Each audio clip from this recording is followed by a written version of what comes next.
Everyone, welcome back. Before we turn to the next major topic on instances of neutralization of sounds, when sounds collapse together, when two underlyingly identical sounds become the same sound on the surface, I want to briefly illustrate an instance in which it would be impossible to arrive to the correct analysis based on static generalizations alone. And here we'll look at the data from the Lango language, which we discussed a little bit in the lecture in week 2. So this is data from the textbook, and you can follow along in this data here. And what we're interested in are the distribution of the labial stop, of the stops in general and the corresponding fricatives. So if you recall the discussion from week 2, there we were interested in the phonemic patterning of the stops and their corresponding fricatives. So here we can make some phonological observations. So stops, non-geminate stops, which in the data are written with a single stop sign, those can occur at word boundaries. So the beginning of a word, as in he, or the end of a word, as in nyap, lazy. We find geminate stops spelled with two consonant signs, and we find fricatives, on the other hand, occurring after vowels. So for instance, in a word like puppy, fathers, we have a geminate stop, or bocco, to make red. That occurs after a vowel. But we have fricatives, or voiceless approximants, in the case of the alternation between the coronal, occurring after stops. So we should, yes, so for instance, we have a pafo, or father, here, where we have a voiceless bilabial fricative. So in general, we can say that in terms of trying to make a phonological analysis, we might have a few different possibilities. So one possibility would be to say that we have an underlying short stop, an underlying non-geminate stop, pa, which becomes a fricative between two vowels. So that would, for instance, explain a word like pafo, father. Another possibility would be to say that between two vowels, the stop pa becomes a geminate stop in between two vowels, and that the fricative is a separate phoneme.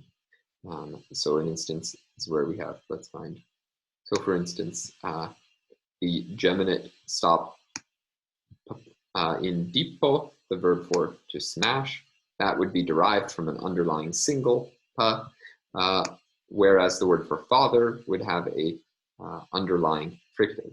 The third option would be to say that, for instance, both the fricative and the geminate stop are both separate phonemes, which are neutralized. They collapse into, they fall together with a singleton stop at word boundaries.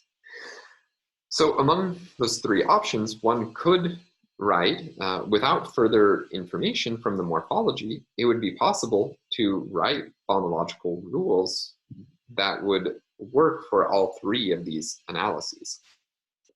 However, there are good reasons to prefer the first option. So first, thinking out things just from the phonetic perspective, it's very common cross-linguistically to find cases in which stops, plosives, become fricatives following vowels or in between vowels.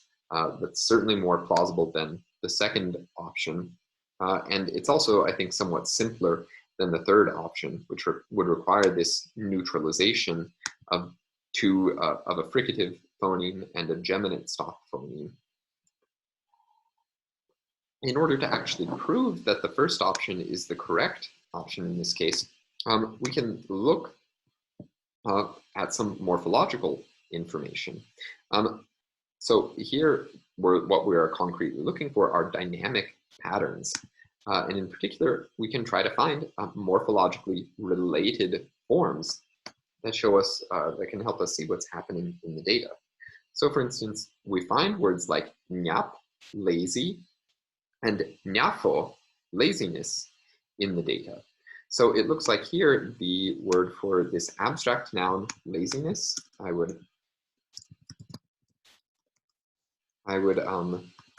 provisionally analyze. For the moment, I would make the analysis that the word for laziness has the following morphological structure, that there is a suffix o, and that this is derived from the adjective nyap, lazy.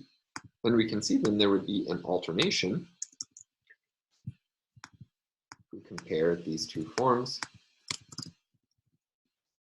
there would be an alternation between a stop, ta, and the corresponding bilabial fricative, fa. And given the assumption that these are morphologically related forms, that this noun, laziness, nyafo, is derived from the adjective nyap, we would need to operate with a spirantization rule, a rule which makes fricatives from plosives. And that would be precisely the rule that we need under option 1. And if we think about the logic of the English plural analysis that we conducted, there, the alternation in forms of the plural morpheme z, that led us to choose a devoicing rule, which can also work for the static patterns in English that we've discussed. So the point here is that drawing final conclusions about phonological rules based on dynamic generalizations, namely based on patterns of allomorphy that have to be rule-driven, is a better guide to the phonology of a language. Okay, when we come back, we'll move to discussing this notion of neutralization, which I briefly mentioned here.